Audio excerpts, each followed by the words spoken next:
Hi, and welcome to another story presented by yours truly, Cryptids Roost. Please be so kind as to throat punch the like button, and don't forget to smack the ass of that subscribe button as well. This will help with the YouTube's algorithm and will help promote the channel more. If you would like to support this channel and help make it grow, my PayPal is paypal.me/cryptidsroost. Don't forget to check out the merch store. All links are listed below. Hope you had a fab Christmas and a happy new year, everyone. So grab your coffee, sit back and enjoy the show. I hate my new apartment. This fantastic story is written by Rose Black 2222, a wonderful author over on Reddit's NoSleep. There is an old saying, that is, if something sounds too good to be true, it probably is. However, desperation tends to cloud judgment, and I was desperate for a place of my own. Up until recently, I was still living with my parents. I couldn't take it anymore. It had been like that for over 2 years, but I was finally able to save up enough money to start looking for my own place. Searching for one was no easy task either. Places I looked up would be just out of my price range, or if I could afford them, they'd be in such dangerous areas they wouldn't even be worth it. The apartment I have is a nice enough area, and based on the picture I saw, it looked nice, but looks can be deceiving. To start, moving in was a pain in the ass. First off, I could only afford the moving truck for a single day. Secondly, I didn't have any help, since I'm an hour away from where my friends live, plus I didn't have the money to hire movers, and heavy lifting is not a strong suit of mine. Last of all, my apartment is on the top floor, which meant I had to haul furniture up 3 flights of stairs. The only saving grace I had was that I didn't have too much to carry. I had a bed, a desk, my chest of drawers and a TV. Oh, I also had my PC and a laptop, which were in my car. I was able to get a friend of mine to drive my car up to my new place, then drive him back. Then he drove me back to my place after I took back the rental truck. So all in all, moving in took about 4 hours. I would have used the elevator for my stuff, but it was too small. But at long last, I was moved in. I had a 4-bedroom, 2-bath apartment for only $200 a month, and an $800 deposit. I made sure to check out before buying, and it seemed fine. To be honest, I was stunned. The only odd thing was that the landlord didn't meet me directly. Instead, he had his representative named Tom that took my deposit money in his place.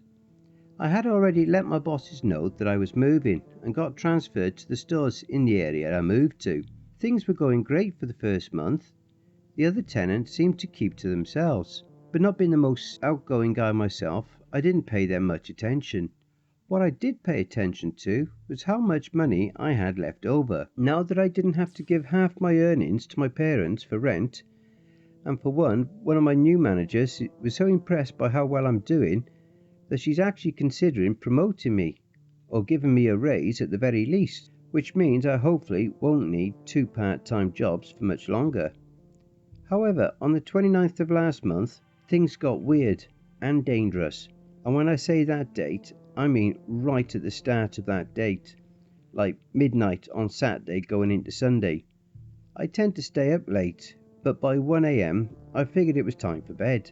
I changed into my pyjamas, which was actually just a shirt and some jogging shorts. Then I proceeded to brush my teeth. I didn't notice anything unusual at first, until I spat into my sink, and I looked back into the mirror and I saw that my reflection was still brushing its teeth. I looked down on my toothbrush, then back to my reflection. "What the fuck?" I cried out, dropping my toothbrush. Now, my reflection was smiling at me, and it looked like it was starting to reach for me. I didn't wait for it. I got out of the bathroom, then slammed the door behind me. I tried to rationalize it as a hallucination brought on by lack of sleep and stress, though I'd never experienced hallucinations before.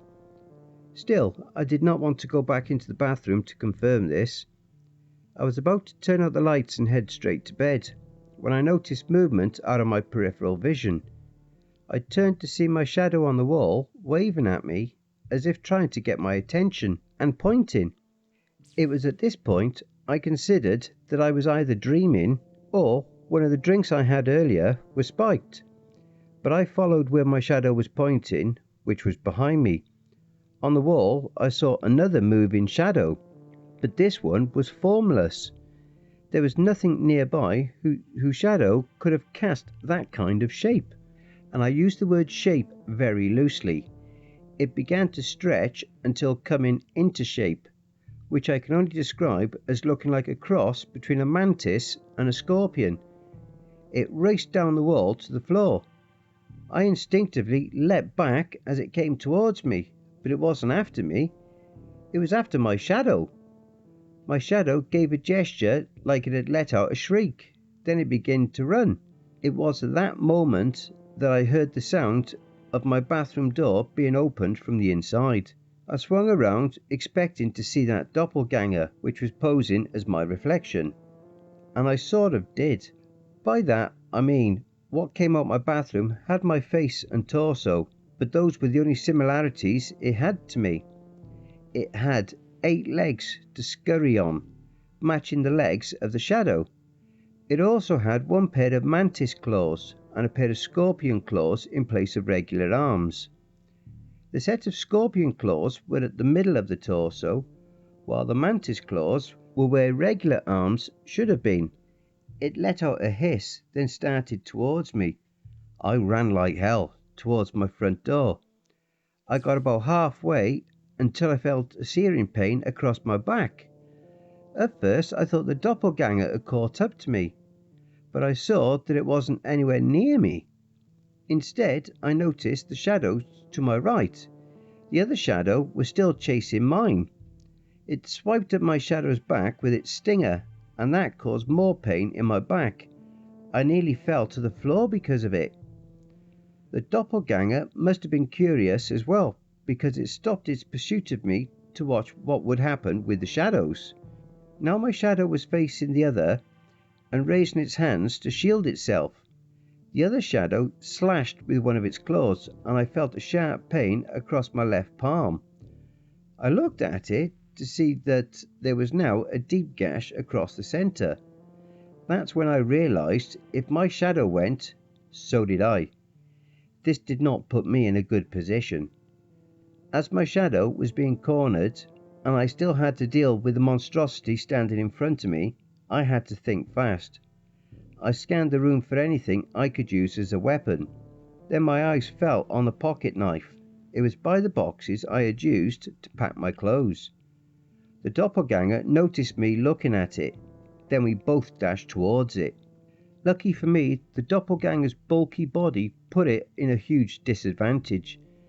It let out a hiss of pain due to the fact it bumped one of its back legs on a corner.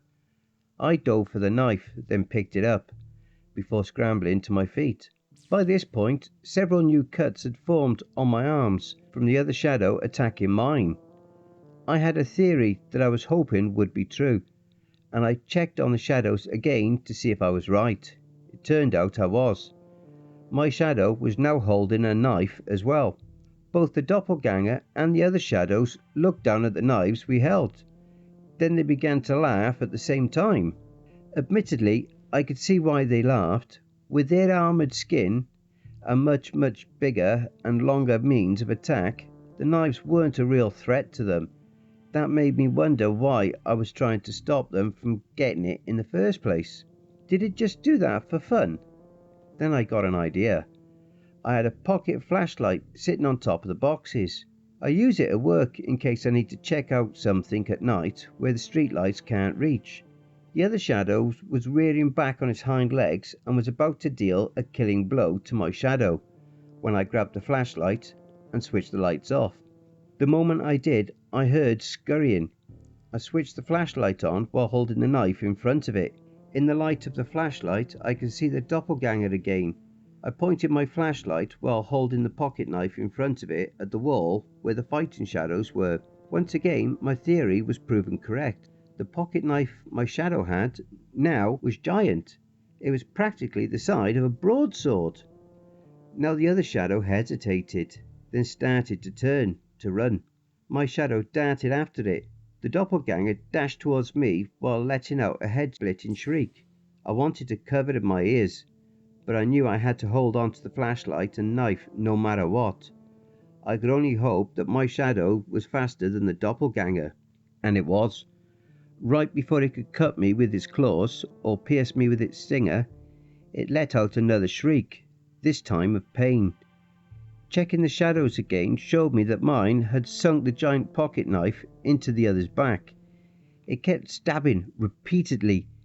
This made the doppelganger fall over. After about 2 minutes, my shadow pulled the knife out of the other shadow's back. It seemed to be trying to catch its breath. It looked at me, then gave me a nod. I knew what it wanted me to do. I went over to the doppelganger, who was still alive, but couldn't do much beyond give me a weak hiss. I plunged the pocket knife into a small crack it had in its armoured skin. This caused the blade to pierce its neck. Its eyes bulged when I did. Then it began to writhe as I dragged the blade across its throat. I got my last peculiarity of the night when I did it. I thought blood would squirt out from the wound I made. Instead, what came out was what I can only call black steam. I would call it smoke, but it didn't cause me to cough, and my shirt became slightly damp when it touched it. This irritated me because I'd only just got the clothes I was wearing out of the dryer only 2 hours ago. On top of that, I had to find to do with the thing's body. Fortunately, my shadow took care of it. I didn't realise my shadow also had a flashlight. It turned on, causing a black beam to hit the now still other shadow. As it did, I saw that parts on the doppelganger's body had vanished. When the beam completely engulfed the other shadows, the doppelganger's body was gone. My shadow pointed with its knife towards the light switch, then made a motion like it wanted me to flick it on, then back off quickly. When I did, my shadow turned off its other flashlight, and I saw that the other shadow was gone. I went over to where the doppelganger's body was to make sure it hadn't just turned invisible or something, but poking at the air with my knife showed me that it too was gone. When I confirmed this, I pocketed my knife and flashlight, then faced my shadow again. It gave me a double thumbs up.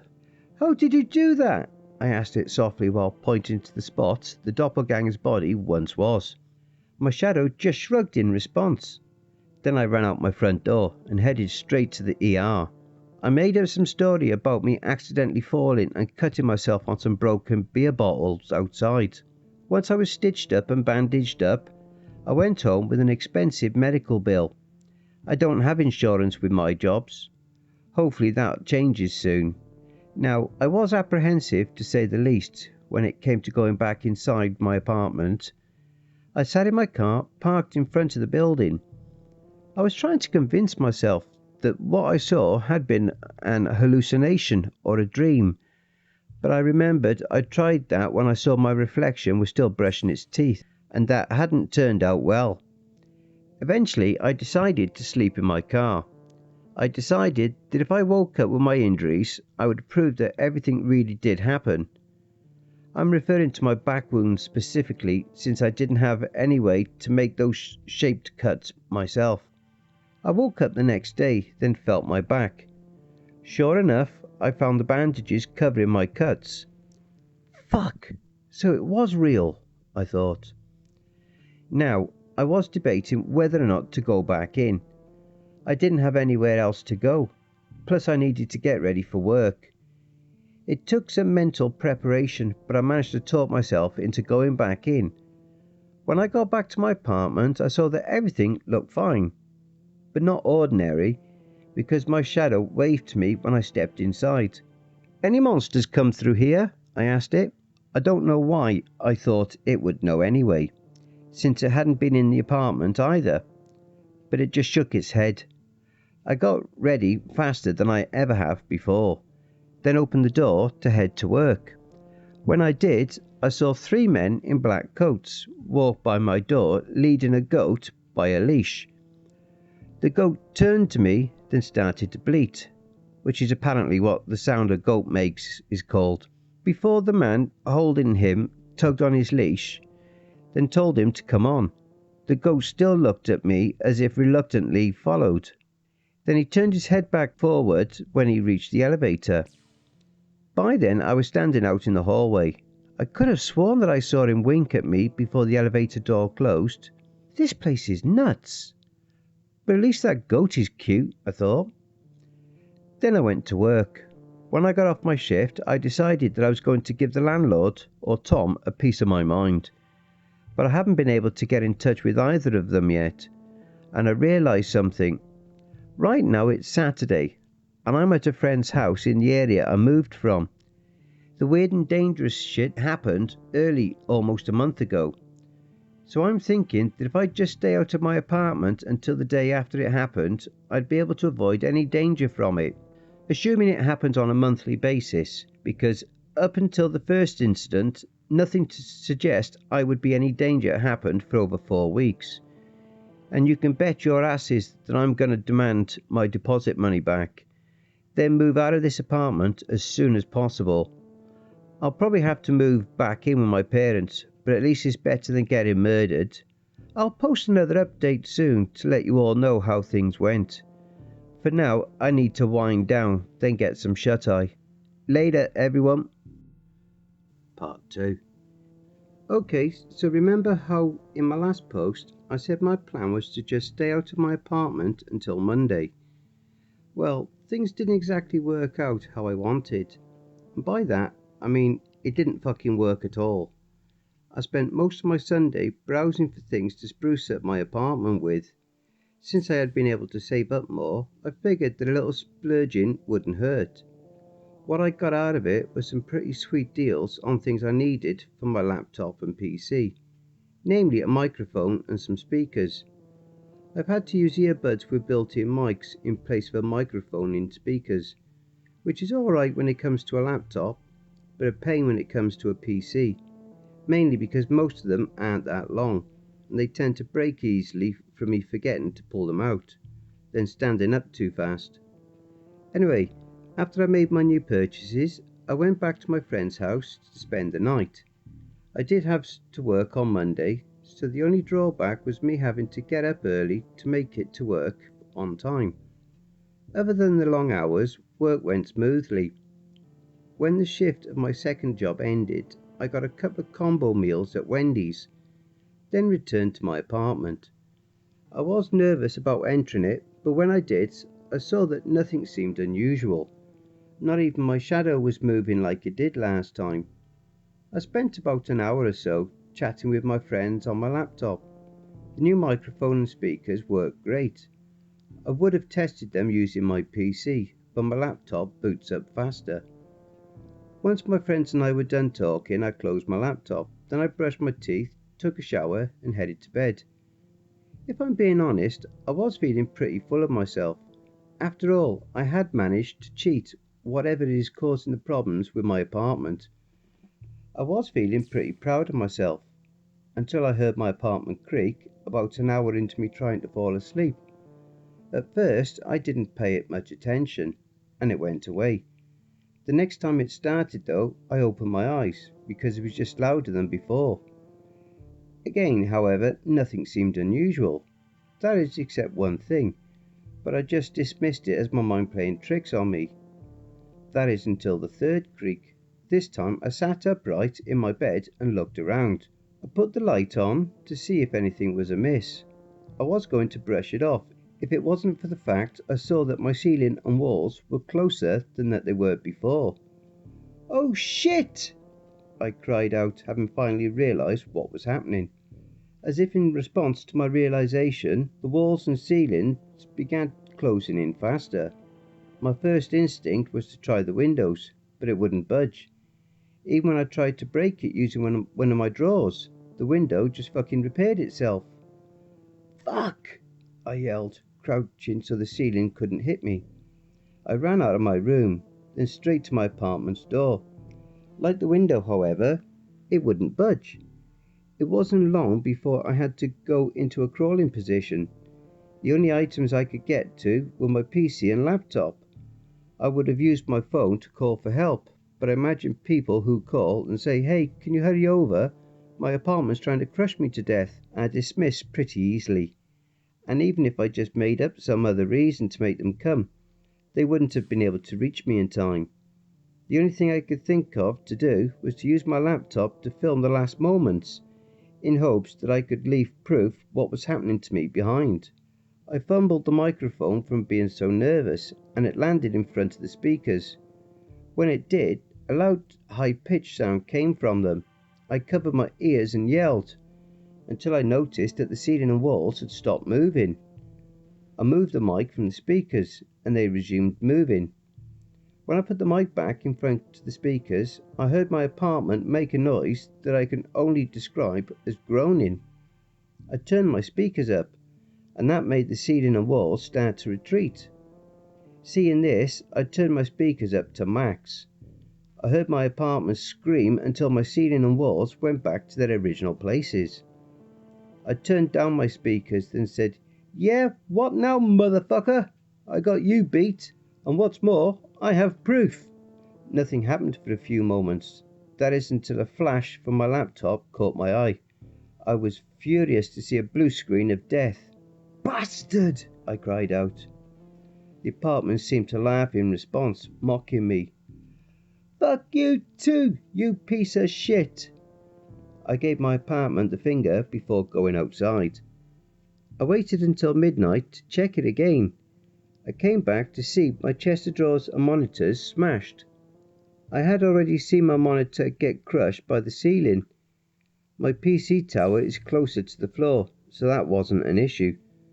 The monitor I have isn't that expensive and can be replaced easily.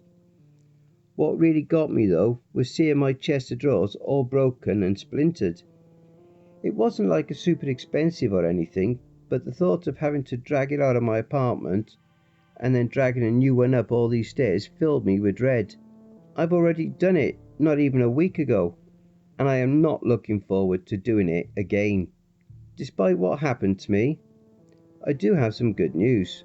For one, I'll be promoted really soon. I just need a little more training. This means I won't have to immediately go from one job to the next anymore. The other good thing is that I heard Tom will be coming by tomorrow to check up on things, and I'm going to confront him about what has been happening. I might not get to update you guys right away, since I'll be busy, but I'll post again when I get a chance. See ya. Short update. I'm going to need some help from you guys. Tom came by earlier this morning, and our exchange went something like this. "Can I help you, Ethan?" he asked. "Yeah, I'd like to get my deposit money back so I can move out." "What? Why?" he asked with a look of feigned confusion that irritated me.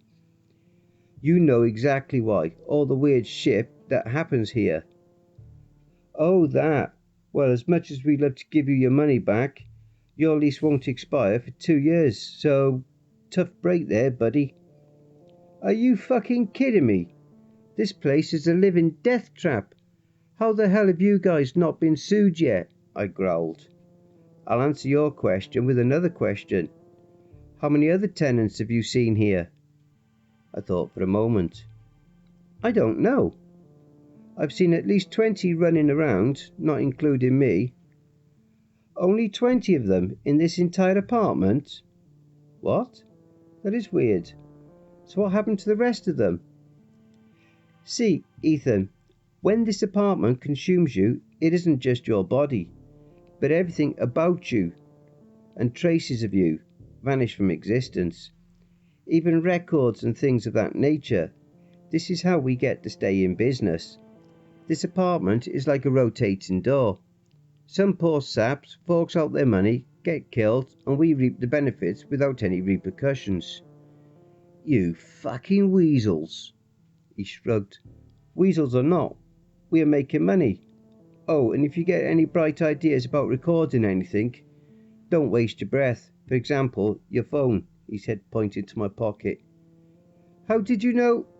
Please, you think you're the first person to try this on me? Why don't you check what you've recorded so far?" I did so, and heard nothing. Just like when I tried recording with my laptop. How did you do that? I didn't. The apartment did. I thought it was. Asleep? Nah, this place is always awake. It's just that events happen at different times. By now, you've probably realised that each event happens a month apart, and that this place gets really angry if you skip out on it. How are you still alive then? I figured that should be obvious. I provide it with food. And what of the owner of this place? I don't have to answer all your questions. Now, is there anything else I can do for you? Yeah, you can go fuck yourself. And warn the next tenants that there's some fucking 1408 shit going on in here. Well, since it's the whole apartment, it'd be more like The Shining. Oh yeah, that makes me feel so much better. Just get out of here before I break your nose. He smirked, then said, If you think the assault charge will be worth it, be my guest. I cut him off with a hard punch to his nose. Blood gushed from it as he fell unconscious to the floor. I know I shouldn't have done that, but I was just so angry. Now I'll have to go to the court soon. I've tried looking up how to get out of my lease, but since there isn't anything noticeably wrong with my apartment, I'm stuck with it. And I doubt supernatural phenomenons as a reason would be taken seriously by a court. I can just move out, but I'm pretty sure I'd still have to pay rent. Something I can't afford to do, especially when the charges press against me by Tom. If any of you do have advice for me on how I can get out of my lease and get my deposit money back, I'd appreciate it. Part 3. Fuck the court. That bastard judge ruled in Tom's favour. I had to fork over $1,000 for the fine, plus another $500 over to him. Why so much? He was pretty much fine when I saw him, aside from a little swelling. I also got put on community service for 6 months. There go my weekends. At least this keeps me out of my apartment for a while. So, silver lining, I guess. Anyways, since my last post, I figured that I should investigate how the apartment came to be the way it is. However, with such limited free time, I haven't been able to find out much. As it turns out, there aren't many records available about this place. Hell, I wasn't even able to find the name of the person who owns it. All this took place over the last month, and I'm no closer to solving this mystery or getting back my deposit. Well, since as I'm writing this update, I guess I should share the last horror the apartment had in store for me. This took place a couple of days ago, on the 2nd. I was getting back from the store with a bunch of discounted Halloween candy. I'm not proud of this, but I ended up eating a lot of it on the way home. I think it was due to the stress of everything going on. Usually I'd eat it all after I got home. Anyhow, I wiped the chocolate off my face, then got out the car. I should also mention that I got some weapons since my last post. Unfortunately, I wasn't eligible for a gun due to the charges pressed against me. I had to settle for a metal bat and some knives I purchased at a gas station. Alright you bastard, let's see what you got for me, I thought, then pushed open the door, hard, making it slam. Keep it down, I heard someone yell. Sorry, I called back. After entering my apartment, I saw that, like last time, nothing seemed out of the ordinary. I wondered if things were going to go like last time, which I figured if my apartment was going to attempt killing me, it could at least be original while trying to do so. Nonetheless, I began looking around my apartment. Alright, so far so good, I thought, not seeing anything wrong. I was still on edge though. I was expecting the floor to turn into quicksand or something similar. But no matter where I looked, nothing seemed wrong. That is, until I got to my bedroom. The second I touched the doorknob, a wave of dread swept through me. I wanted to get out of the apartment right at that very moment. But I knew that if I left, the apartment would be angry. Whatever it had planned for me then would be even worse if I left, then came back. I mentally prepared myself for the worst and opened the bedroom door. Everything in my room looked the same, that is, except for the girl sitting on my bed. She had her back to me. She had on a white nightgown and had long black wet hair. I considered just walking over, but the door hadn't creaked, so I thought that maybe she hadn't noticed me. I thought that if I was quiet, I could sneak up on her and quickly end this night. I raised the bat as I tiptoed in my room. I reached for my bed and got ready to swing. "You don't need to be afraid," the girl said. "Shit," I muttered. My bedroom door closed. "Hey," I said, then tried opening it. "I'm sorry, but I can't let you leave. At least not yet." The girl was now standing right before me. She had a pretty face, although half of it was covered by her hair. "Besides this one, how many of these encounters have you had?" "2. But why do you care?" "Because I used to live here." "Seriously? How did you die? You don't have to sugarcoat it. And to answer your question, like this." Hands shot up from the floor, grabbing my ankles. I yelled, then tried hitting them with my bat, but it was no use. They began pulling me down, dragging me into the floor. "Help!" "I can't, I'm afraid.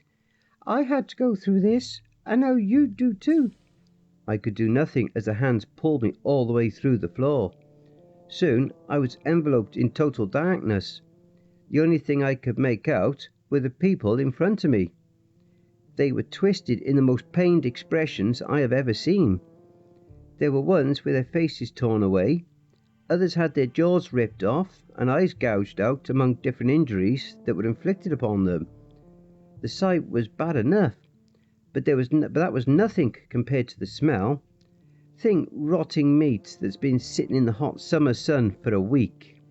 Thankfully, I didn't have to endure it for very long, as I fell further. Soon, the people I saw got further away until they were completely out of sight. The only other person I saw was the girl that was in my room. She drifted down towards me. I landed on a terrain? I'm not sure if that's the most accurate name for it, but for lack of a better word, that's what I'm referring it to as. It was soft, yet firm. I felt it give a little under my feet. However, I never fell through or sunk in it. "Where the hell am I?" I asked as the girl came down. "You, get me the fuck out of here," I said to her. "I would if I could, but I can't." "Then why did you bring me down here?" "I didn't. The apartment did, like it brought me here." "Did you die here?" She nodded. "I wandered aimlessly, trying to look for a way out. I ended up starving to death." Needless to say, that didn't exactly give me high hopes. "Wait a sec. If you never found a way out, how did you get in my room?" "I'm not sure, to be honest. I just kind of appeared there. Then when you were dragged down here, I appeared back here as well." "I fell down, right? Do you think you could carry me up? Maybe we'll stumble across a portal or something similar." She shook her head. "I tried that after I became a ghost. However, no matter how high I flew, there was no escape for me." I felt my heart race at the thought of being stuck here. "Okay, you seem like a nice person. Would you be willing to try and help me get out of here?" "Thank you, and yes, I would. But first, could you tell me your name?" "Ethan." "Nice to meet you, Ethan.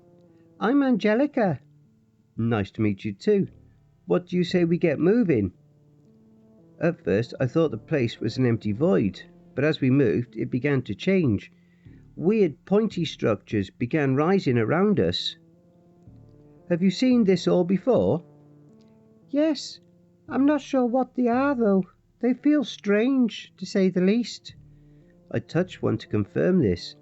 It felt scaly, and I could have sworn I saw it move. "How often did you see these things?" "This is my second time seeing them."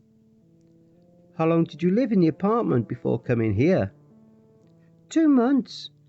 I thought my first experience was just a dream. If I had taken it seriously, I might have been able to avoid my fate. And here I thought it wanted to try new ways to torture me. It's new to you. Whatever. Is there anything that's actually hostile in this place? She answered by pointing past me. I turned around to see creatures flying, well, more like swimming, at us. They were serpent-like, only they had hundreds of eyes in place of heads. I doubted the weapons I had on me would do much against them. Despite that, I raised the bat to strike at one of those things. There's no need for that. They won't hurt you. They only go after the dead. Then why are you just standing here? Run! It's always over quickly. The creature let out a loud hum and their eyes began to glow white. Their speed increased as they came towards us. Come on, I said, tugging Angelica's arm, but she wouldn't budge. One of those things knocked me away. Angelica became a speck in the distance as I was sent flying. The soft ground kept me from getting seriously injured when I finally landed. I pulled myself to my feet. Then I started running back. The creatures surrounded Angelica. I couldn't make out what they were doing to her.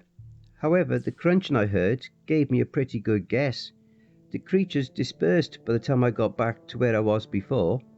Angelica had been picked clean. Her nightgown had been shredded and every bit of flesh on her had been picked clean. It doesn't hurt so much once you get used to it, she said, sitting up. Her nightgown began to grow back, as did her flesh and skin. How often does this happen? Every few days or so. And if you don't find a way out, you'll experience it as well. You think I don't know that? I may have lost my cool a little. I began yelling curses, with Angelica just looking at me. I went over to one of those structures, then I began hitting it with my bat. I don't think what you're doing is very smart, Angelica told me, but I ignored her. It wasn't until I felt the ground start shaking that I finally stopped. What's going on? I asked, looking round. I warned you, and I have no idea what will happen. We ended up losing our balance. The next thing I knew, we were being carried upward. It was at that moment I realised that the ground we had been walking on this whole time was a living creature. I know I should have figured that out, touching those pointy things.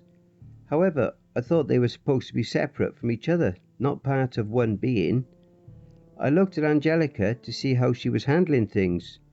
She looked absolutely terrified. I heard a deep, loud groan coming from behind me.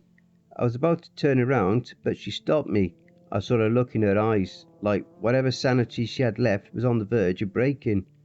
Whatever you do, don't look at it, she said, not looking at me, but past me. That's all I can share tonight. Unfortunately, I have to be at work pretty early, so I need to go to bed. The only other thing I can share is that I've been seeing that goat I mentioned a lot more often. I'm not sure what that's about. Hopefully it isn't bad news for me. Anyways, I'll update you as soon as I can. See you later. Part 4.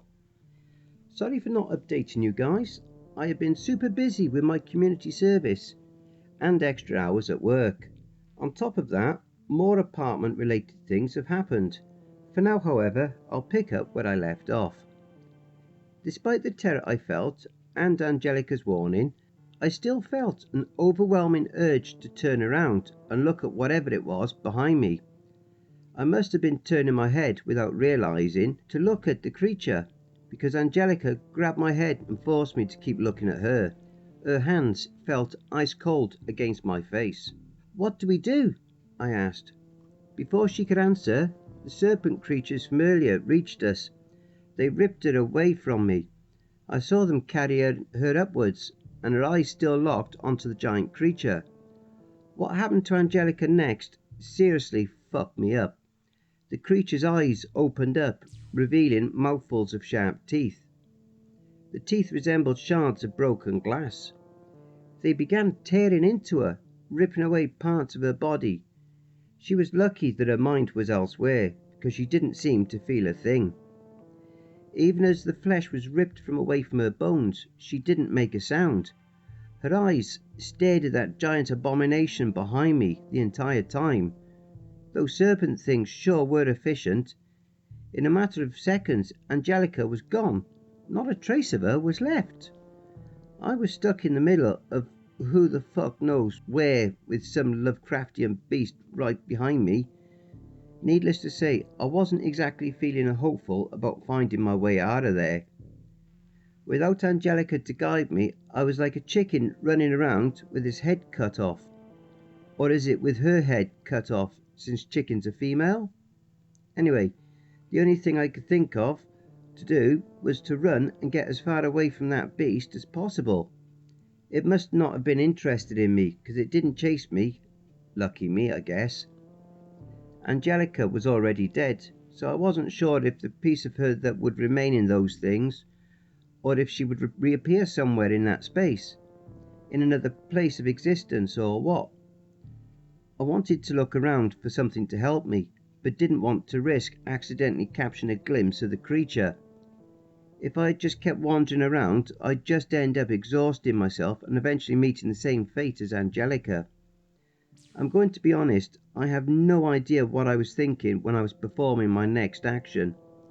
All I can say is desperation makes people do crazy things.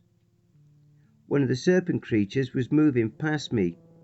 I had thought that I acted upon without fully thinking it through.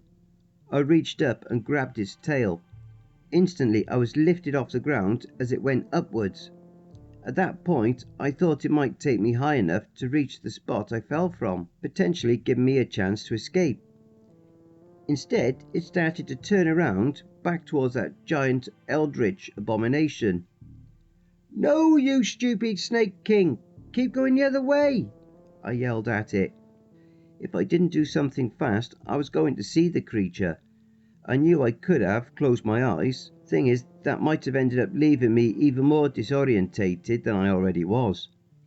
I had no idea where this thing liked to fly. For all I knew, it could fly me in 6 different directions, making me think I was safe to look round. Then I would end up seeing that thing and losing my mind. Before it fully turned round, I noticed another one moving past us. Without thinking, I reached out and grabbed that one's tail. Now it was carrying me away, higher than the other one had. I was relieved. That is, until it started to turn around. Seriously? I thought, grabbing another tail.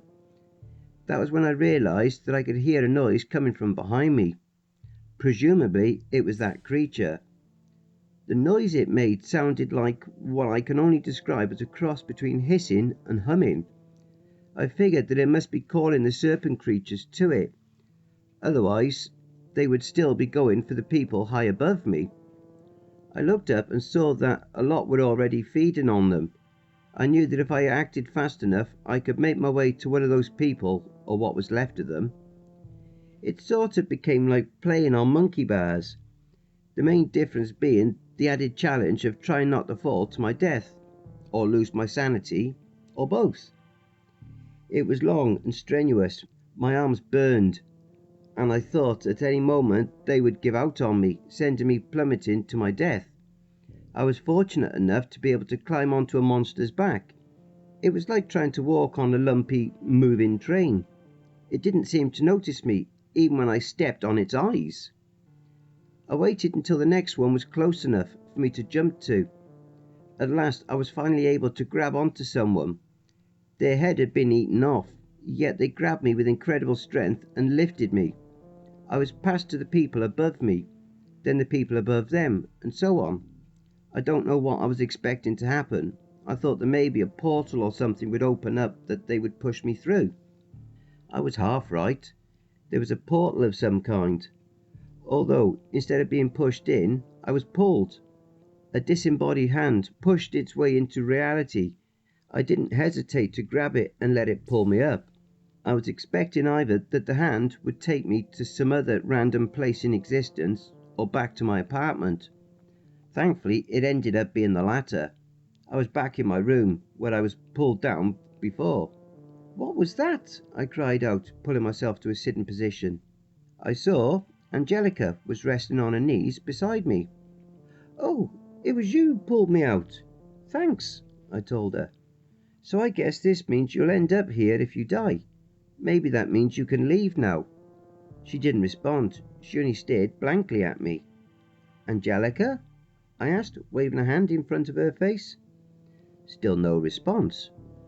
I could only guess that seeing the creature did a number on her, rendering her unable to respond to me. This leads me to believe she was acting on instinct when she pulled me up.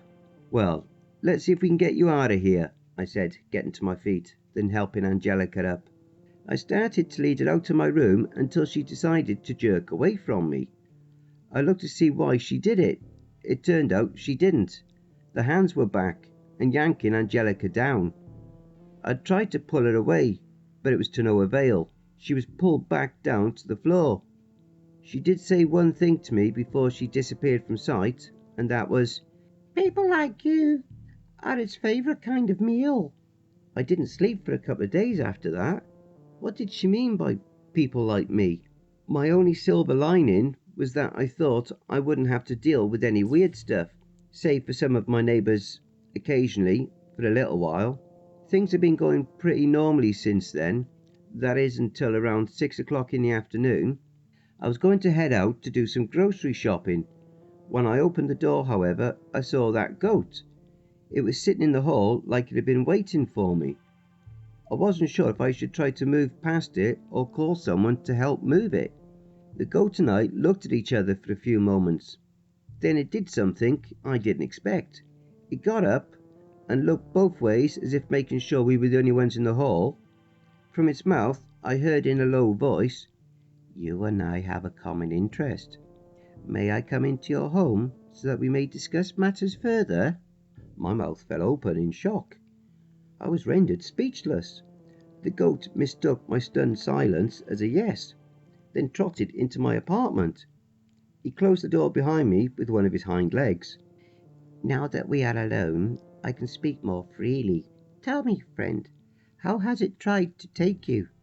"Hold the fuck on," I cried out. "I'm still trying to process all this," I said, gesturing towards him. "You've been in this apartment for 3 months. Surely I can't be the strangest thing you've encountered." "I mean, you got me there, but I'm dealing with enough stress as it is. I don't need a talking goat on top of all that." "I can help you solve the mystery of this place." "What?" "I can help you with that, and getting your deposit back." "You're serious? How?" "I've been here much longer than you have. 2 years, in fact. During that time, I have been occasionally sneaking away from my owners to do some research." "Okay. How exactly can you read and talk?" "Take a look anywhere under my fur." I did so, and saw multiple scars along his back. "Jesus," I murmured. "Did your owners do this to you?" "Yes, I was the subject of many rituals they performed, one of which gave me the ability to read and write. Not that they know I can, so this stays between us." I thought rituals involving animals usually involved them being... The goat shook his head. "Not always, but it will get to that point soon. So far, they've only been performing rituals that require a little bit of my blood. I'm guessing they're trying to get the most out of me before I am sacrificed." "Why would they do that?" 2 reasons. 1, sacrifices keep the curse at bay. I've seen all kinds of animals get consumed by this place, but it seems to have a preference for goat's blood. I'm not sure why it does. It just does. Maybe we taste the best or something like that. The second reason, they are hoping to use the forces in this apartment to gain power." I was intrigued to find out that if I made an offering to my apartment, I could keep it from trying to kill me. However, since that requires getting blood on my hands, I'm not willing to do it. "What sort of power?" I asked. eternal life, immortality, mind control, things like that. Thankfully, all their attempts have ended in failure so far, aside from the one that worked on me. You seem like you can get away from them pretty easy. Why don't you just run away? I want to, believe me, but they have information I need to know. Speaking of whom, they'll probably be back in a little bit, so I need to get going soon. Before I do, will you accept my offer? I thought about it a moment. All right. You seem like a nice talking goat. There's something I didn't think I'd ever say anyway. I'll need time to fully process all this though. But if we're working together, I'll need to know your name. My name is Sal's. My owners just referred to me as the goat. I already know your name is Ethan. Anyway, have a good night. I will contact you if I find any new information. With the conversation done, I opened my front door to let Sal's out. I saw him trot down the hall, then disappear around the corner. I finally got a couple of days off between my community service and work, so I'll need to take a little time to recuperate. I wonder if I can do something for Angelica. She did something for me, and I still feel like shit for not being able to return the favour. Maybe Sal's can help me find a way too. Anyway, I need to get to bed. I'm fucking exhausted. See ya, everybody. Part 5. Well, those 2 days were not as relaxing as I hoped. At least I was able to sleep in. I do have some stuff to share with you though. On my second day off, I heard someone knock on my door. I opened it to see Sal's standing in front of me. He nodded up to me and I let him in. Got something for me? I asked. I do, He replied. My owners are out of town for a few days. With that being the case, I think now is an opportune time to search for information. My plan for that day was going to be watching some Christmas movies while gorging myself on eggnog and cookies. But seeing as how I wanted whatever the hell is wrong with this place solved, I agreed to go with Sal's. Where to? I asked. My place, first. I started towards the end of the hall. No, he said, shaking his head. This way. He gestured with his head. But that leads outside. Sometimes you need to go out to go in. Sal's then started making his way to the door, and I followed. I watched him squeeze under the front desk. I dropped to my knees to see what he was doing. It turned out there was a hole in the floor that he was able to go into. I figured it led him outside. So I went out to meet him. I looked around to find Sal's, but I couldn't find him. That is until I heard what sounded like someone stomping the ground. I looked round to see Sal's standing behind me. I walked over to him. He pointed with his head at some bushes that lined the side of the building. I parted them to find a hole in the wall. I bent down to examine it more closely. It looked as if some bricks had been knocked away to make it. Did you do all this? Not entirely. Time did most of the work. This building is very old. I merely found a point where part of it was severely weakened, then knocked away some bricks to make this hole. After which, I followed it to the floor beneath the front desk and dug my way out of it. That's impressive. But what would you do if someone decides to move the desk? Not to worry. I have other ways in. Speaking of which... He led me to the other side of the building. I found yet another hole hidden behind some bushes. After you, Sal said. Is something the matter? I'm kind of claustrophobic. I see. That is a problem. He thought for a moment, then said, I know this will be difficult for you. However, to achieve your goals, you sometimes have to face your fear head on. Right, I murmured, then took a deep breath. Well, here goes nothing. I got down and crawled into the hole. It was a bit of a tight squeeze, which did not sit well with me. Still, Given that a goat made this hole, it was surprisingly a fully grown person could get through it. To say I hate enclosed spaces is an understatement. I have that apartment trying to crush me incident to thank for that. While crawling in the tunnel, I thought the building would try to crush me again. I got through it though. Well, that was awful, I said, having reached the inside of Sal's apartment. So, what do you want to show me? Over here, he told me, motioning towards a large shelf of books against the wall. Make sure your hands are clean before looking through them. The last thing we need is my owners getting suspicious, and I can't stress this enough. Put whatever book you take out back where you found it. Yeah, I know that. Which one should I start with? There are 5 I want you to skim through. Obviously, we don't have time for you to read them, but you can at least look at the illustrations. I flipped through them. The books were old and bound together. They contained a text in a language I didn't recognize. The only way I could describe it is somewhat looked like runes. The drawings showed different monsters. Some were grotesque lumpy masses with multiple eyes. Some resembled tangled tentacles with a dozen mouths. I looked through a few more pages. I'm guessing the text contains some sort of summoning instructions. Most likely. I cannot read it. But by the way, my owners tend to look at those books before in their rituals. I think so. Trying to summon eldritch monsters, huh? I'm guessing your owners aren't exactly the poster children for mental health, I asked, continuing to look through the books. A gross understatement, if I've ever heard one. They've been trying to summon these things ever since they got me. I froze at one image.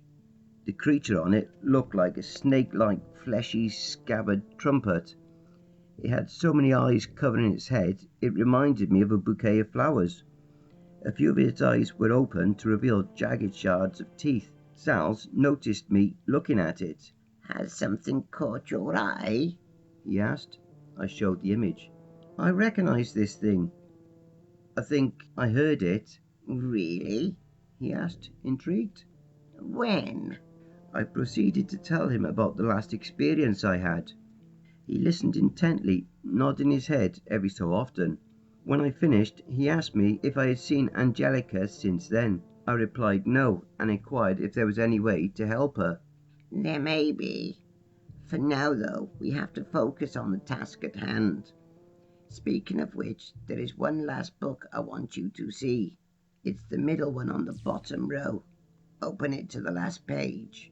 When I looked at it, I saw that the monster on it wasn't that scary looking actually. It was just a human male, with wings like a bird and the head of a spider. Who the hell is this? He is a demon known as Veneti. According to the research my owners have done, his venom can give followers immortality. There are other creatures that can too, though, right? So I focus on him. Because he is willing to cross over. As into our world? Correct. Veneti is one my owners are focused on summoning currently, and he'll bring the end times with him. Wait, trying to summon the other ones hasn't worked? What makes him any different? And for that matter, how many of them have your owners tried to summon? Do they have a monster of the week or something? Sort of. You see, there are many demons like him, and people such as my owners who try to summon them. However, most do not come here even when someone tries to summon them. The reason being, they don't see the point. To them, looking at our world would be like us stopping to look at a blade of grass. Sure, they might find the chaos caused just by their presence alone amusing, but they would quickly grow bored of it. Quickly to them, anyway. For us, it'd be like 10,000 or so years. Among these creatures are a few narcissistic ones. They would gladly be worshipped until the end of time. If given the chance, Veneti has such a personality. Shouldn't we burn this book then? Your owners can't summon Veneti if they don't know how, right? I'm afraid that won't do any good. They already wrote down the instructions and are currently gathering the materials to summon him. Great. And you didn't eat the book like a goat because... I was afraid they'd kill me if I did. Oh. I would have contacted someone sooner, but I didn't see anyone I could trust. That is, until I found you. What makes me so special? Unlike the other residents, you aren't insane. Maybe not yet. I'm getting there, though. Hang in there. If we work together, we can stop this and find what I am looking for. What exactly are you looking for? The location of my family. They stole me from a farm. I had a girlfriend and 2 kids. I miss them deeply. Oh, sorry to hear that. You can't remember where it is? Unfortunately not. They stole me one night. I was knocked out with a drug of some kind. When I woke up, I found myself here. I can't promise you anything, but I'll do my best to help you. I appreciate that. I've shown you all I can know. For now, I think you should get going. I need to make sure nothing is out of place for when my owners return. Yeah, it's getting late. Hey, why don't I give you a treat tomorrow? What do you like? Carrots. But I can't have too many. They tend to mess with me. I'll keep that in mind. Later. Sal's told me goodbye, and after another agonizing crawl through the tunnel, I was back outside. I wanted to go out the front door. However, Sal's pointed out that I wouldn't be able to lock the deadbolt if I did that. I didn't feel quite as panicked going through the tunnel for the second time, though. When I was out, I stood up and brushed myself off. I began to round the corner to head back inside when someone caught my eye. It was Tom. He was getting out of his car while talking on his phone. I crouched behind the bushes in case he looked my way. It was too windy to hear everything he said, but I made out a few sentences. Yeah, I sent them to town to get it, like you told me. I'm keeping the other stuff at my place, though. I don't want that goat eating it. Anyway, is there anything else you need, sir? Okay, got it. I'll make sure to do that. He then hung up his phone and headed inside. Of course, this asshole is somehow involved in all this, I thought. I wondered who he was talking to. I thought it might be the owner of the building by the way he referred to him as Sir, but I wasn't entirely sure. I was also curious what he sent Sal's owners out of town to get, and what he meant exactly by other stuff. I peeked through the building's entrance to make sure I didn't see Tom, then went back inside. When I got to the floor of my apartment I was on, I saw Sal standing back out in the hall. Tom? I whispered. He nodded. He sent me out for a little bit. I'll try to listen for what I can, though. He also whispered. I gave him a thumbs up before heading inside my apartment. That night, I had an extremely real feeling nightmare. Usually, I wouldn't bother mentioning something like this. In this case, however, I feel like I should. It started nicely enough. I was standing in a bunch of different flowers. A stream quietly flowed to the right of me, and it had a tree by it, in which various fruits grew on it.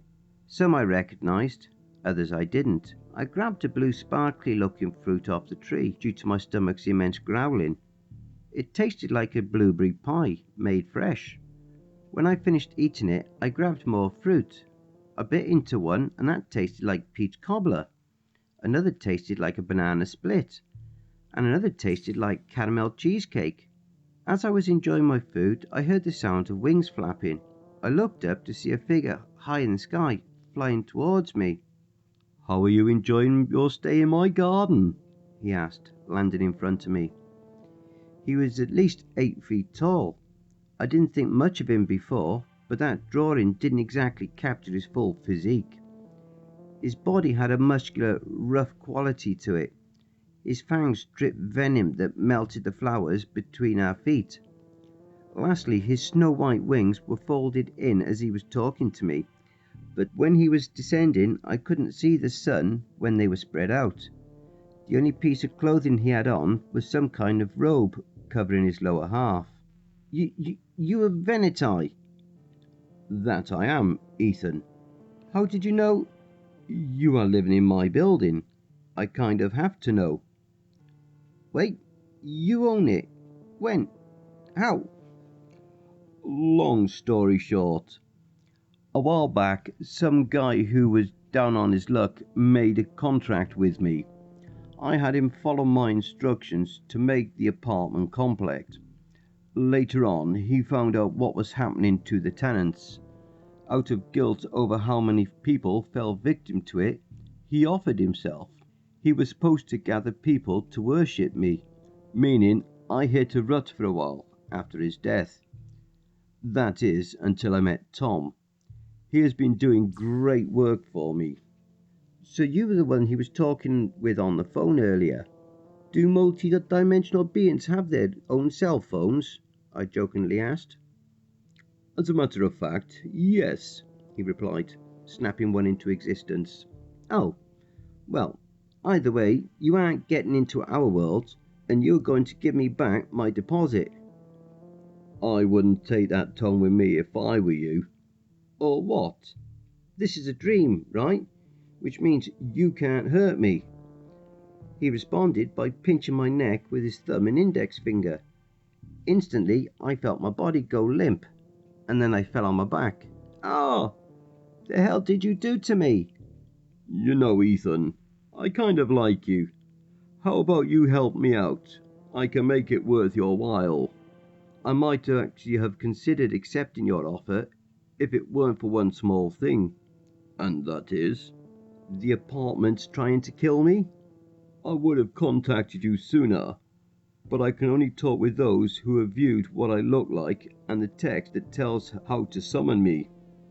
My mind went to Sal's. I guess he made an error in judgment. Wait, I couldn't read the text though. I never said you had to. Just catching a glimpse of it allows you to talk to me.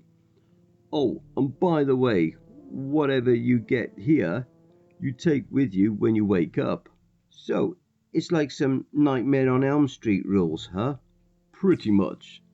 That's a great movie, by the way. Let's not go too far off topic, though. I can tell there is something special about you, Ethan. Most people either fall victim to the apartment, either mentally, physically, or both. Some flee and never look back, deposit back or not. You've done neither of those things. I guess it's your stubbornness that has drawn me to you. What can I say? I hate being ripped off. Oh, and seeing as how this is a dream, I said, then kick-flipped off the ground, landed on my feet. I'm going to raise you from existence. He just laughed. This is my dream too, he said, knocking me away. Despite his size, he was quick. I barely had enough time to conjure up a shield of some kind. I went flying into the stream. Now, what did we learn? That you're an asshole, I said, standing up. Well, I don't mean to brag, but yes, and that I am far more powerful than you can comprehend. I saw the dream starting to fade. Am I waking up? Yes, but don't worry. You can come back here whenever you like. I just got a couple of ideas. Really? Do tell. For one, I said, then conjured up a mud ball and threw it, hitting him in the face. He growled at me, then began flying towards me. I hope you don't mind waking up with an arm missing. That brings me to my next idea. I made a giant bag of money appear before me, then flipped Veneti off. He tried to hit me again. However, the dream faded away before he could do so. I let out a cry of pain when I woke up. I lifted my shirt to see a fresh bruise forming on my rib cage. Shit! I think he broke something, I thought. Oh well, at least I brought back enough money to move out. And then some. I'll still help Angelica and Sal's though. I sniggered as I opened up the bag, only to find rocks. Bastard! I cried out. So, to recap, I found out that multiple demons are trying to break into our world, one of which I got beat up by, and I have to stop. The only silver lining to all this is the fact that I may get to hit Tom again, but I don't want to have another dream with Veneti in it. I wonder if a charm or a spell or some kind would prevent that. I'll have to talk with Sal's about it. Anyway, I need to get to bed. I got work in the morning. Good night, everyone. Short update. Finally, I have some good news to share with you guys. The dream catchers did the trick. So fuck you, Veneti. Although we did have to charm them, this was to make them stronger. Unfortunately, Sal's owners are back, which means communication with him has been severely limited. Still, I haven't had to deal with any weird shit for a bit. However, I will come December, which isn't very far away.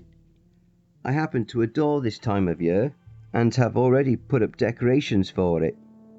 Usually I'd have a real Christmas tree up by now, but I get the feeling the apartment will be a bit festive in its approach to try and kill me. So the one I have up right now is artificial. I'll probably buy a real one after I survive.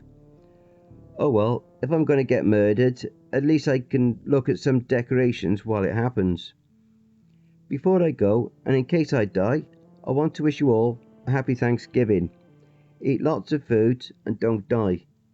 Last I checked, that tends to be detrimental to celebrating things. Anyway, that's it. Later. Stay safe, everyone. Part 6. I want to start this post off by saying Happy December, everybody. Yes, we are at that festive time of the year again. The lights are bright and nights are longer. The snow is ice cold, but a nice cup of hot cocoa or tea will warm you right up. One drawback of this month is that I have to work extra hours to keep up with the holiday rush. That's alright though, I can at least enjoy the general mood around things, or at least I would if not for what happened. Naturally, my apartment proceeded with the whole trying to kill me thing. I made sure to prepare as best as I could.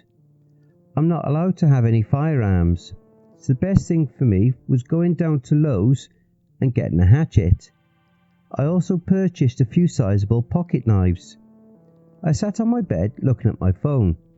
It read December 2nd, 11:59 p.m. Then it changed to midnight. Alright, let's get this over with, I thought, putting away my phone, then grabbing my hatchet and knives. After pocketing my knives, I stepped out of my room, ready to swing the hatchet. When I did, I heard the sound of bells. I used this as an opportunity to be stealthy. When I reached my living room, I turned the corner and saw something in my kitchen.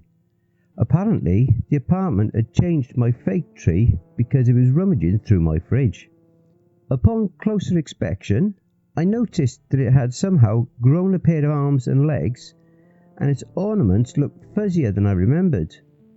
To my dismay, it got out my eggnog and started downing it. That fucking piece of shit, I thought, approaching it with my weapon raised. As it drank my eggnog, I buried my hatchet into its back. It howled in pain, and I pulled the blade free. It turned and glared at me. This thing had 3 holes in the shape of a pair of eyes and a mouth. That's not what freaked me out though. What freaked me out is the said fuzzy ornament turned out to be shrunken heads. To my surprise, all of them spoke at once. "Hey, Ethan, why don't you join us? You would not believe how comfortable it is," they said in a surprisingly soothing voice. No thanks. I prefer my head the size it is and attached to my shoulders, thank you very much. Venetai is very angry with you. Why should I care? Because he has someone you know. Shit, Sal's, I thought. Why should I believe you? I asked. See for yourself, they said, then exhaled a bright green smoke. Jesus Christ, the fuck is this stuff? I said, coughing as it filled the living room. It will make you see. I squinted through my tear-filled eyes to try and see through the smoke. All I saw, though, was green. In it, shapeless beings were moving inches in front of me. If they had been any further away, I would have been able to see them. Their pattern was chaotic at first, but then they started to gravitate towards each other. They clashed, making this pulsating black goo, which began to form a familiar shape. I saw the shadow of a goat with chains around its body. It struggled against them in vain. "Souls!" I said, reaching for it. As I did, two shapes began forming above the imitation.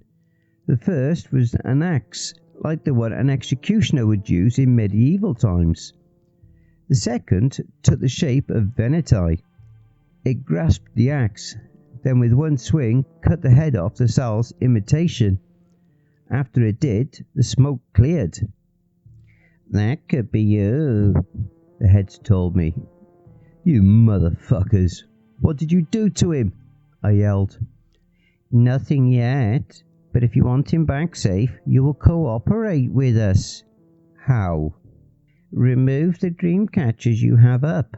Venetai would like to have a word with you." "Why don't you do it?" "He wants you to show that you are willing to work with him. Think of it as an act of good faith. He may be wrathful, however, he is not unreasonable. We will be going soon. Consider this short visit an early Christmas gift. He will be waiting for you tonight," they said as the fake tree went back to where I had first put it. Its arms and legs retracted back into it. The shrunken heads changed back to regular ornaments. They left me standing there to ponder the situation. What if this was all a bluff to get me to lower my guard? What if it wasn't? I hadn't seen Sal's lately, so it was entirely possible something could have happened to him. If so, what? I debated on what to do for a little while, but eventually I decided to take down the dream catchers. I knew I could be possibly stepping into a trap. However, if Sal's really was in danger, I couldn't turn my back on him. I looked down at all the dream catchers, then put them in my car. Afterwards, I came back and headed right for bed. "Ethan, it is good to see you again," Venetai said. "Cut this shit. What do you want from me?" "No need to be rude. I assure you that I have nothing but the best intentions for you. As for what I want, well, we've come to realize something. You see, we think all the encounters you have survived so far was due to dumb luck. Now, we are starting to think there may be a bit more to it than that." "You mean like I have some sort of special ability or something?" "Something like that. We believe your life force may be the key to bringing me to your world." "So much for having my best interest." "I never said we had to sacrifice you. All we need is a little blood." "If that's the case, why not have someone kidnap me?"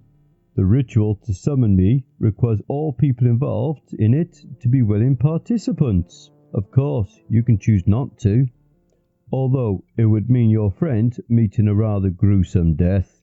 Venetai snapped his fingers. Sal's appeared between us, wrapped in chains. He was lying on his side with cuts all over his body. He panted heavily as he looked at me. He attempted to say something to me, but his voice was too hoarse for me to understand. "You fucking prick," I growled at Venetai. "Believe it or not, he is actually in worse condition back in the real world. If you want to save him, come here." he replied, waving his hand. A small slip of paper with an address written on it appeared in front of me. I looked at it, then back to Sal's and Venetai. Sal's weakly shook his head. Venetai placed a foot on his neck. No!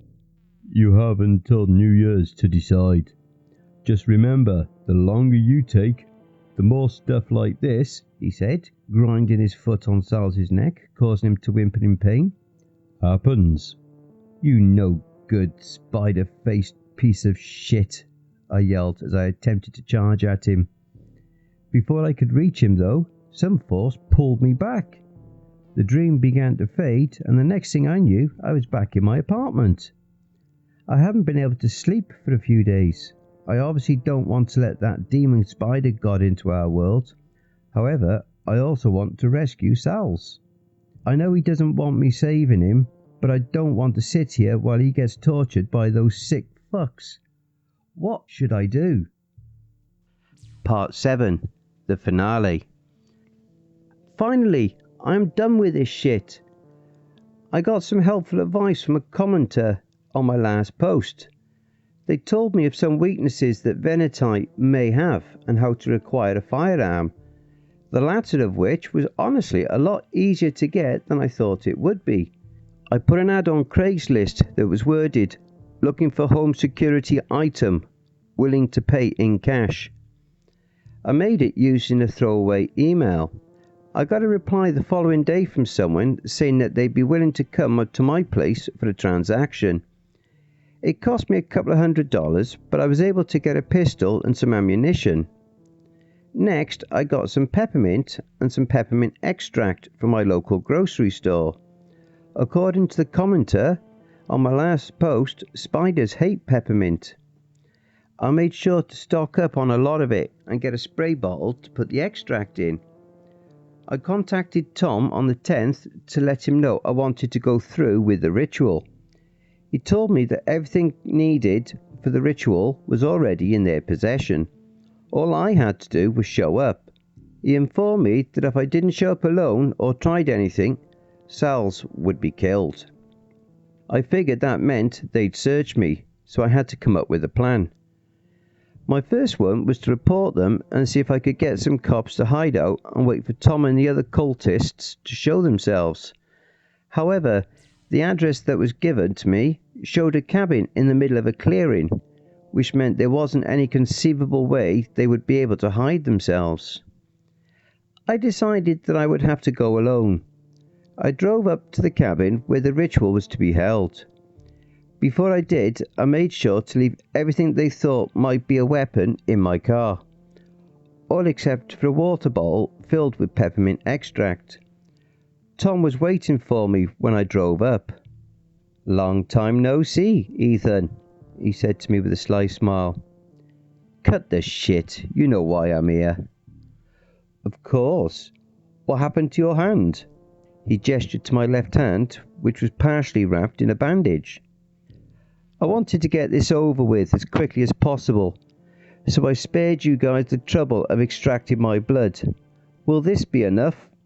I held up a small glass container that was filled with blood. Tom's eyes grew wider when he saw it. "That should do," he said. "Can I see Sal's? I need to know he is safe." "All right, follow me." I went with him inside the cabin. There I saw the 3 other cultists. Behind them was a circle drawn with green chalk. The inside of it was lined with different symbols, and in the centre of it was a large drawing of a spider. Surrounding it was lit purple candles and an open book of presumably rituals. Tom told the other cultists to bring Sal's out. He was brought out by a leash. He looked a little gaunt, but was otherwise fine. Sorry I dragged you into this, Ethan, he weakly said to me. "No, it's my fault for moving into that godforsaken apartment in the first place," I replied. "Okay, now that you guys got your little reunion out of the way, we can start the ritual," Tom said. "Wait," I told him. "What now?" he asked, annoyed. I met a girl during one of the incidents with the apartment. She was the tenant before me and was killed. Is there any way to bring her back to how she was? It should be a simple matter once Venetai has access to our world. I'm sure he'd be happy to do it. Sal's leash was tied to a table. Then the rest of us held hands around the circle. Fair warning, you're going to see some weird shit when this starts, Tom told me. I've gotten used to it, but out of curiosity, what will I be seeing? I don't feel like giving a lot of details. Let's just say there are other places like the complex that you people have fallen victim to, all to give enough power for the ritual. Now repeat what we do. They began chanting something I couldn't understand. I repeated what they said as best as I could. The room around us began to spin, then it and everything in it vanished completely. Soon we were standing in a dark void. The circle then started glowing, illuminating us with a green light. I glanced back at Sal's, him looking around wide-eyed. The end of his leash was in the darkness as if it was tied to thin air. The first part of the ritual is complete. Now for the second, the first cultist said, pulling out a ritualistic dagger. First blood to let those of the sacrifices in the past flow to him. He sliced across his palm and squeezed his hand closed. Then he made his blood drip onto the spider drawing. A loud hiss was heard when the blood made contact with it. This was followed by the sound of pained moans. The second cultist also pulled out a similar-looking dagger. Second blood to help those be to his satisfaction, he said, and sliced his palm as the other cultist had. When his blood made contact, vague shapes began appearing behind us. Third blood so that they give him strength, the cultist said, and then repeated the actions that the other two had. His blood made the shapes more vivid. Around us were people with some sort of mutilation. One guy had been burnt completely. A girl had her jaw ripped off. I saw others with their heads smashed in and some with no heads at all. I even saw some kids who looked as if they'd been folded several times. I could hear their bones cracking when they moved. I figured that they were victims Tom mentioned. Besides pain in their eyes, there was a deep fear. I'm not sure if it was in my mind playing tricks on me, but I could have sworn I saw Angelica among them. Fourth blood, so that our world and his will join, Tom cried out, then cut his hand using a switchblade. When his blood joined that of the others, they all began to seep into the spider drawing. Some sort of rip began forming into it. The dead started getting sucked in. They screamed as they clawed for anything to take hold of. They tried holding us. Unfortunately for them, their hands went right through us. The area around us started changing again. Soon we were back in the cabin the way it had been before. That is, except for the giant rip in the floor. I could see Venetai's head. He grabbed the sides of the rip, then pushed it open wider. He then started to rise up until he was completely in our world. Good to see you are all in person, especially you, Ethan, he said. Same to you, boss, Tom said. All that's left is your blood, he said to me. But he's already here. What does he need it for? I need it to get back to full strength. Now hand it over. Wait. Before I do, can I get a favour? As long as it's quick. Sure. I told him that I wanted Angelica revived. Fine by me. Not like there'll be a difference between the dead and the living when I am in charge, Venetai said, then snapped his fingers. I felt the room shake when he did. Bringing someone back from the dead was nothing to him. I didn't want to think about what he'd be able to do if he had all of his strength. I asked him if that meant she was back fully healed. He assured me she was. so I handed the container over with my blood. "At last," he said as he looked at it. "Can Sal's and me go now?" "You don't want to see what happens next?" Tom asked. "No, I don't." Tom looked at Venetai. "Let him and the goat go. We have everything from them that we need," he told Tom. He shrugged, then waved me off. I quickly untied Sal's lead. As I did, I heard Venetai unscrew the cap from the container. I led Sal's to the door by his leash. He glanced back for a moment, then I opened the door. "I waited so long. Now I will have so much fun here." "Bottoms up," Venetai said. I looked back to see him drain the container. Sal's and I began running to my car. As we did, Venetai could be heard speaking behind us. "Wait a minute. This is pig's blood," he screamed. "Courtesy of my local butcher, asshole," I called out to him as I opened my car door. Sal's jumped inside. Before I could get in, Tom and the other cultists came out holding guns. They didn't hesitate to start firing at me. Luckily, though, I crouched before they fired. Their bullets went above or grazed my car door. I backed up in case they started aiming at the ground. The gun was on my passenger seat. Sal's grabbed it in his mouth and tossed it to me. Luckily, I didn't need to load it because I'd already done so before showing up. Bullets continued to hit my car door. The window shattered, causing shards of glass to fall and cut me a little. "He can't leave the space we've created with him without your blood," Tom called to me. "You idiot! You could have had it all! Yet you gave it up for a dumb goat." As he talked, I blindly fired some rounds around the door. They hit Tom and the other cultists in the shins, making them drop their weapons and fall to the ground in pain. While they clutched their shins and screamed obscenities at me, I got back in my car. I was about to drive off when the ground started shaking again. For a moment, Tom and the other cultists seemed to forget about their pain. Even from a distance, I could see the dread pain on their faces. They looked back to see the cabin collapse in on itself. Standing in the rubble was Venetai, a pillar of green fire surrounding him. Tom and the cultists tried backing away, but they were unable to because of their injuries. "You have failed me," Venetai called to them. "It wasn't our fault. We were tricked," Tom yelled back. "Because I don't have Ethan's blood, my time in this realm will be brief. I am not leaving empty-handed, though. You four are coming with me." Venetai then opened his mouth wide and started sucking in air. The cultists and Tom screamed in terror as he did so. The wind sounded powerful. However, it didn't seem to affect anything. That is, until I saw what was happening to Tom and the others.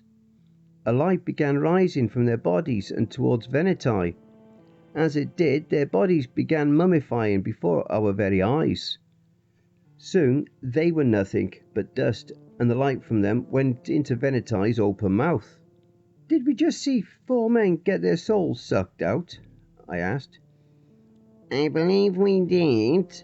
Not like I needed to sleep tonight anyway, Sal's replied. "Ethan," Venetai called to me.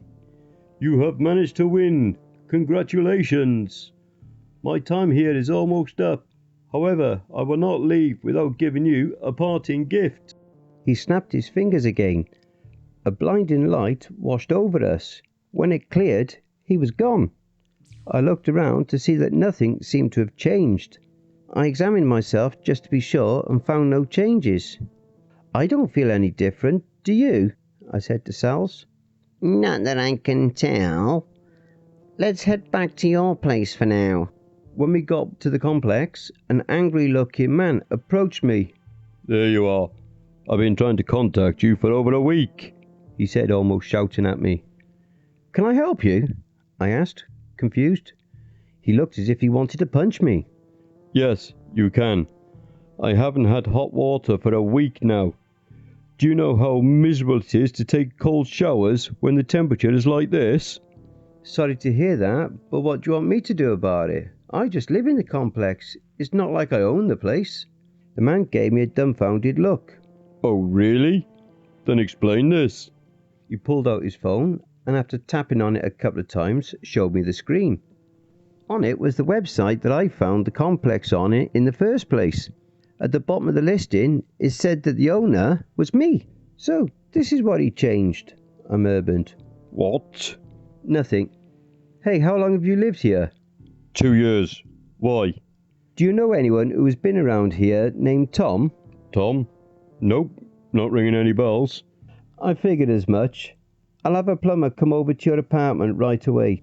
What number are you? Although the man was confused, he gave me the number to his apartment. Sal's and I returned to mine. When we stepped in, we saw Angelica standing in the doorway of my bedroom. Immediately, I rushed over to her. It worked! He's brought you back! I said gleefully. You did it! Thank you so much, Ethan. Don't mention it. I mean, Sal's and I here had to deal with some cultists and a humanoid spider god to do it. Plus I did get cut from glass and may need to go to the hospital later, but it's whatever. Sal's, is the goat here? Yep, he can talk. It's nice to meet you, Angelica. Sal's told her. It's nice to meet you too, she replied, waving to him. I asked if she remembered how she got back. She told us that she was in the realm there that she and I were in. The creatures we saw before were about to feed on her when everything around her vanished. The next thing she knew, some force pulled her up and she was on my bedroom floor. So, what are you planning on doing now? I asked her. I'm not sure, to be honest. I really didn't have any friends or family before coming here, and now I don't even have anything or even a job. Well, that may not be true. Apparently, I have been bestowed ownership of the complex. I don't have any experience with this kind of stuff. It'd be nice to have someone help me. Angelica grinned. I'd be happy to help. Great. You've been here for longer than I have anyway. What do you say we split our earnings down the middle? We shook hands and just like that we're now working together to manage the complex. Setting up an appointment for a plumber to come out was easier than I thought it would be. I informed the man that one with the apartment on the 12th. I haven't heard a complaint from him since, at least not yet. I went to fulfill my community service obligation the following weekend. However, when I got there, they told me I wasn't supposed to be. I asked them if they were sure and mentioned Tom. They replied that there were no records that both he and my names in them existed in the database. I took this to mean that I'm finally done with my community service. The only thing that was left to do was get Sal back to his family. It took a lot of research, but eventually we were lucky to locate the farm he had been stolen from. It was located 2 hours outside of town. Luckily, he sold produce and posted his contact info online.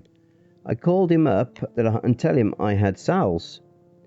He was, of course, shocked by this information. After talking for a bit, we decided that I would bring Sal's back to his farm. I've seen plenty of people who drive with dogs in their cars and sometimes even cats. But let me just say, you get some weird looks when you're driving with a goat.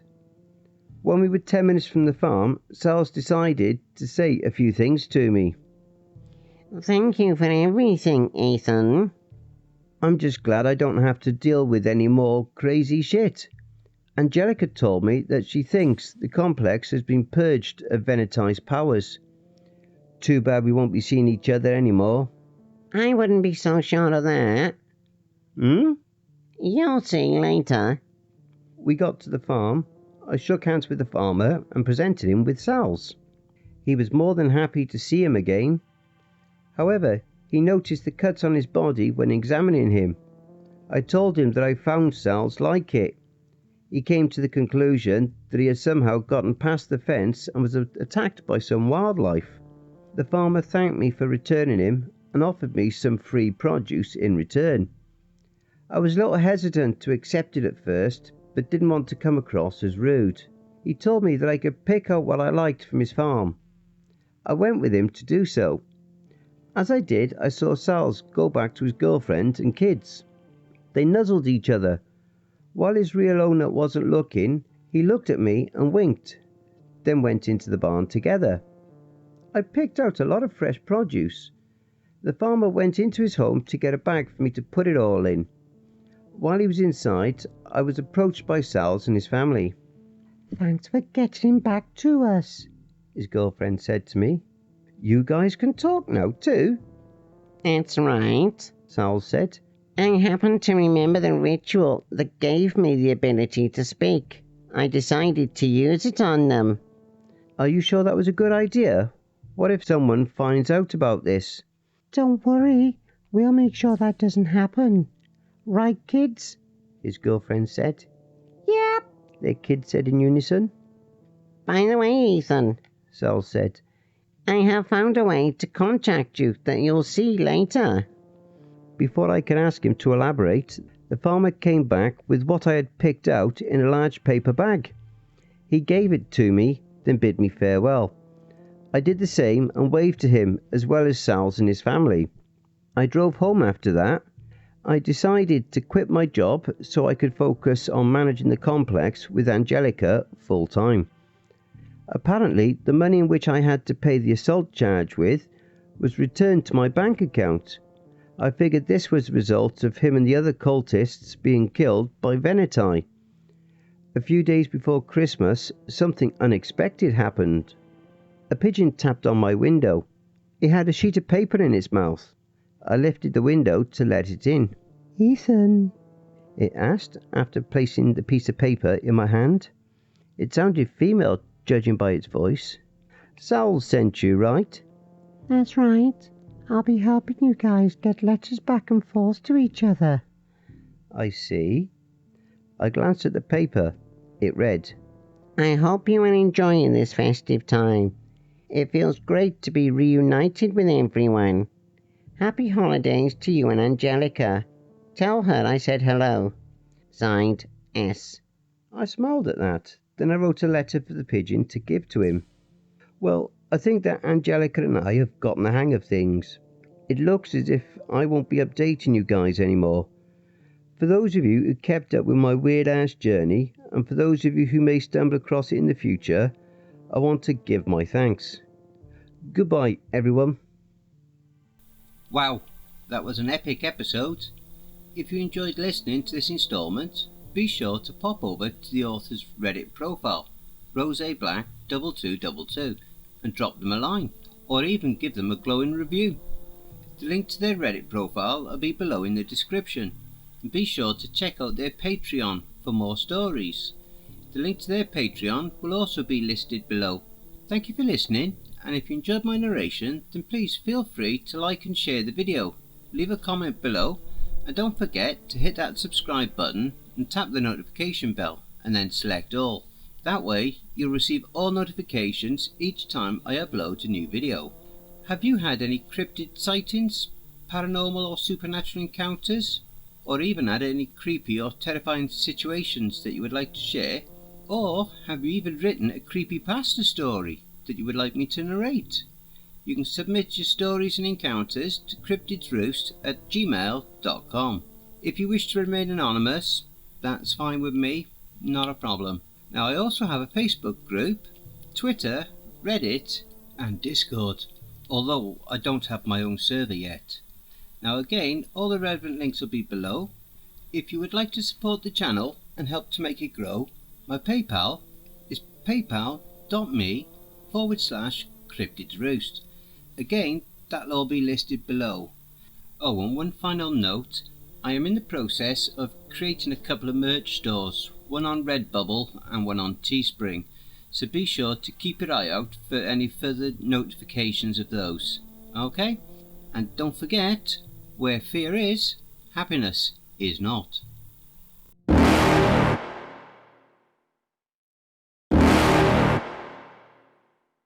You're never gonna make it, you're not good enough. There's a million other people with the same stuff. You really think you're different? Man, you must be kidding. Think you're gonna hit it, but you just don't get it. It's impossible, it's not probable.